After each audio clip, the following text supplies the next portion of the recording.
Hello? Battlefield gods, are you there? Hello? Can anyone answer me? I really need to speak with you. Hello? Can you please answer? Battlefield gods, I call upon you once again, but this time I bring you a gift. I offer up to you a blood sacrifice in this holy place that campers desecrate with their actions in the field of battle. I hope that in doing so, I may be worthy of an audience with you. Please accept this camper's soul as my offering to you. Hello? Did you see this? Do you accept? Anyone there? God damn it! Battlefield gods, I call upon you a third time. I really need your help and guidance. It doesn't matter what I do, but players still won't play the objective. I make guides, I make tutorials to help them, but it's not working. They would rather lie down or hide in a bush, and it is only going to get worse with the Christmas noobs coming. What can I do? Please help me. Are you there? Please answer me. We, the Battlefield gods, have heard your pleas, SMK, and are here to help. We accept your offerings. We agree that things now need to change, and players should learn what is required to PTFO from the gods themselves. We choose you, SMK, to be our voice in the Battlefield community. Here are our holy and sacred commandments to PTFO. Now go, and spread these words to all Battlefield players before it is too late. The Battlefield gods have granted me their 10 commandments that the PTFO player should follow and abide by. So if you want to PTFO, you have come to the right place. First up, and in no particular order, is you shall not camp. The PTFO player does not sit or lay down in a bush in the middle of nowhere or outside a currently held enemy objective as the following players have done. They actively try and make their way to an objective with the intentions of helping their team take it. A camper has an opportunist mindset and they wait on enemy players running past their hiding spot. A PTFO player has a winning team play mindset and this is reflected in the way they play. So if you're a camper, you need to change your mindset if you want to PTFO. Now saying this does not mean you stupidly run onto a flag with guns blazing, trying to kill everything and everyone in sight and dying as a result, as shown here. That isn't a PTFO player. They think tactically about their approach to an objective and engage their enemy when isolated or they're in the open. Additionally, retreating to cover or a bush whenever under heavy fire to heal up is also perfectly fine. Being in the bush doesn't make you a camper, it is the reason you are in that bush. The second commandment is, you shall not steal another person's tank. I have seen this happen all too often in this game. Tankers get out to repair the resupply station and their gunner or another player jumps in and off they go with that player's tank. This is not the PTFO player's way and in the long term it actually negatively affects team play. If you see a currently unbuilt resupply station that a tanker will eventually need, build it for your tanker. Why do this? Well, many tankers now camp in this game for fear of their tank being stolen. They sit back. However, if they have seen a resupply station being built or they're constantly being built, then that fear of it being stolen would not be there, as they would never have to get out of their tank to build it themselves. This actively encourages tankers to push and help the team and therefore has a positive effect on team play.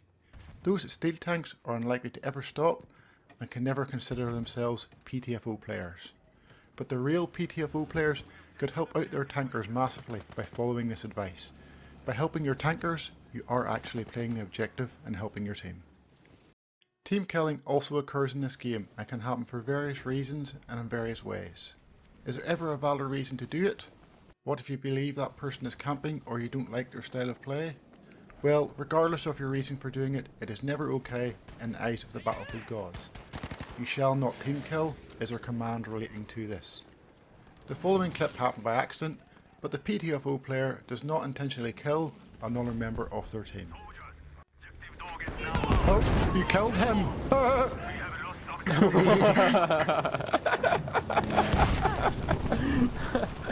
No way, did I actually kill him?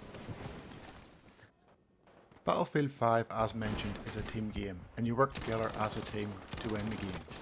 This includes reviving and resupplying teammates.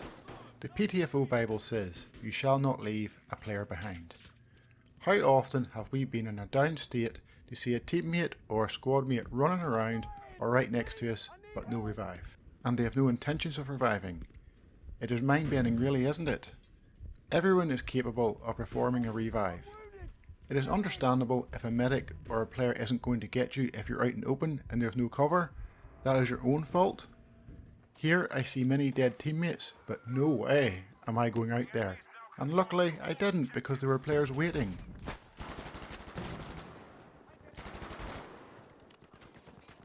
To support your team, medics should always carry some form of smoke on them, so that in the more dangerous situations they can perform a revive while concealed.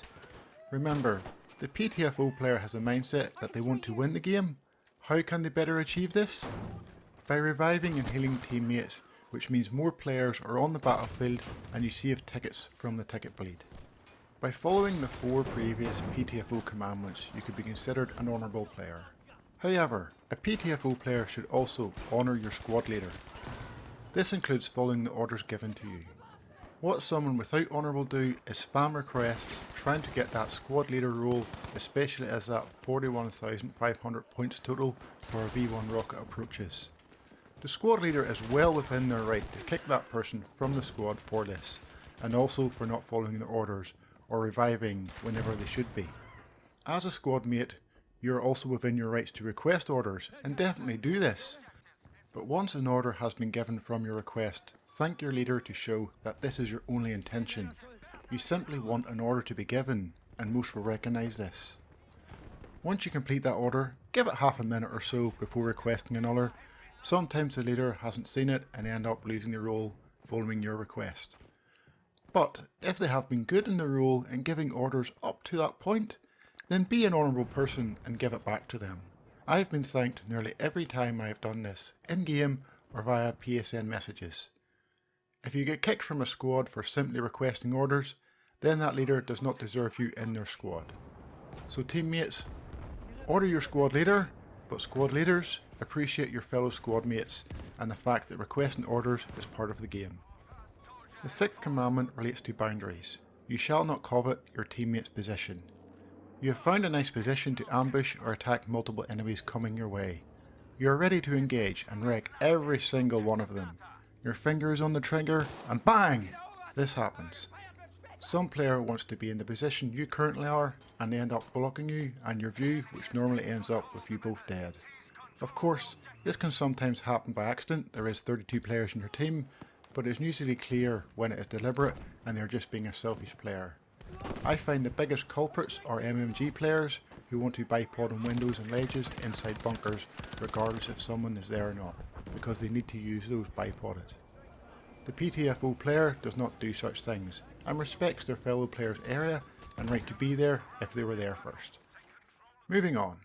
If it's a Friday night, that means only one thing to the Battlefield gods. You shall remember and keep Friday Night Battlefield holy. All PTFO players should want to play in this weekly event run by the Friday Night Battlefield team. It is the event where you get to celebrate the whole evening and compete against your fellow PTFO players for glory.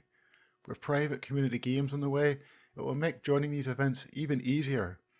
It also helps get your name out there and known by the wider Battlefield community. Check out the following Twitter profiles for your local Friday Night Battlefield organiser in either North America and Europe. Join these events, folks. They're much better than typical public games. It involves a lot more team play, and if you want to compete against better players, there's a lot of good players that play in these events. The Battlefield gods will be very impressed with you if you're following all of their commandments so far. However, there is another very important one. You shall not have any shooter game before Battlefield. Of course, you can play them, but Battlefield comes first. Otherwise you experience the wrath of the gods and bad luck for all time. So if you consider yourself particularly unlucky in game, or you always do badly, well, play more Battlefield, and the Battlefield gods will be kind and grant you longer life and fewer respawns. And just in case you still haven't got what I'm getting at, play the game more, folks. You'll get better at it, and as you get better at it, you'll find that your luck changes, you get better and more lucky in game. Fairness and sportsmanship are important to the Battlefield gods, and their commandment, you shall not cheat, deceive or be toxic, can be no clearer. Those players in-game that use glitches to get to places on the map they are not supposed to are not PTFO players. This promotes toxicity within the community as they are trying to gain an unfair advantage over their opponents. Those that exploit or cheat in-game should be shamed and punished. Additionally, the Battlefield gods do not like it when their disciples, the game developers, come under unnecessary criticism and their community are toxic towards them. Instead, curse the Battlefield gods. They allow it as they understand gaming can be infuriating at times. The final commandment is a really important one. You must subscribe to SMK Gaming. Oh, that's me. Thank you, Battlefield gods. They go on to say his guides and tutorials are holy words for any Battlefield player as it comes directly from them. You're now all to go out and spread the word by sharing SMK Gaming's videos and subscribing to his channel. You hear that, folks? Well, it's really easy to subscribe. Here's the button right here. Go on, click it and say I'm now an SMK prophet in the chat below to let me know you reached this far in the video. Thank you for watching, folks, and I'll see you again in the next video or on stream.